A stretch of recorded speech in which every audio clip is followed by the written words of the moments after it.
बिहार के सियासत में बज चुका है चुनावी नगाड़ा और कमान संभाल चुके हैं अमित शाह। मिथिलांचल के किले को सीता मंदिर के शिलान्यास से किया जा रहा है अभेद।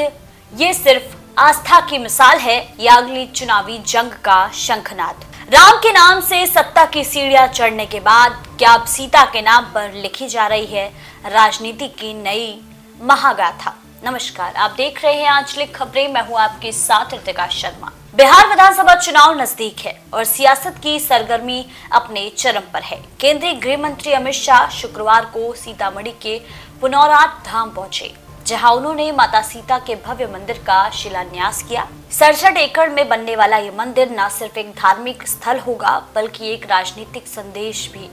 मंदिर परिसर में सीता वाटिका, लव कुश वाटिका और एक संग्रहालय भी बनाया जाएगा, और ये सब अयोध्या के राम मंदिर की तर्ज पर।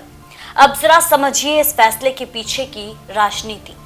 बिहार की कुल 242 विधानसभा सीटों में से 60 सीटें मिथिलांचल क्षेत्र में हैं, यानी लगभग 25%। 2020 के चुनाव में एनडीए ने इनमें से 40 से ज्यादा सीटों पर कब्जा जमाया था। सीतामढ़ी, दरभंगा, मधुबनी, समस्तीपुर, मुजफ्फरपुर जैसे जिले जहां जातीय समीकरण और धार्मिक पहचान दोनों ही निर्णायक भूमिका निभाते हैं। ये वही इलाका है जिसे कभी आरजेडी का गढ़ कहा जाता था, लेकिन 2005 के बाद नीतीश कुमार और बीजेपी की जोड़ी ने यहाँ गहरी पकड़ बनाई। 2020 में सीतामढ़ी की 8 में से 6 सीटें, मधुबनी की 10 में से 8, दरभंगा की 10 में से 9 सभी एनडीए के खाते में गई।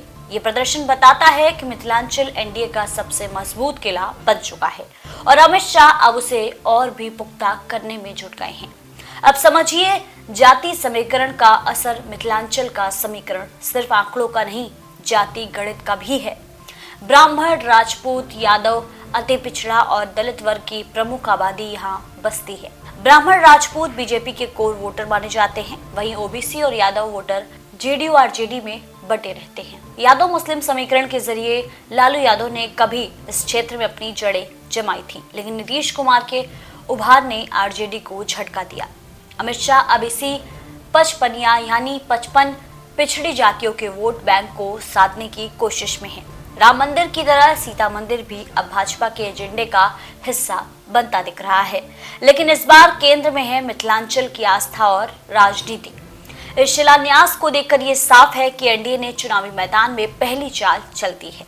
राम मंदिर का श्रेय पहले ही बीजेपी के खाते में है और अब सीता मंदिर के जरिए मिथिलांचल के वोटरों को भावनात्मक रूप से जोड़ने की कोशिश हो रही है। लेकिन क्या यही रणनीति 2025 के बिहार चुनाव में भी उतनी ही असरदार होगी?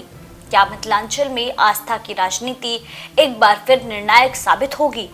क्या आरजेडी मिथिला प्रदेश की मांग को उठाकर इस पर काउंटर करेगी? और सबसे अहम, क्या बिहार की सियासत अब राम की बात सीता के नाम पर नई करवट लेगी?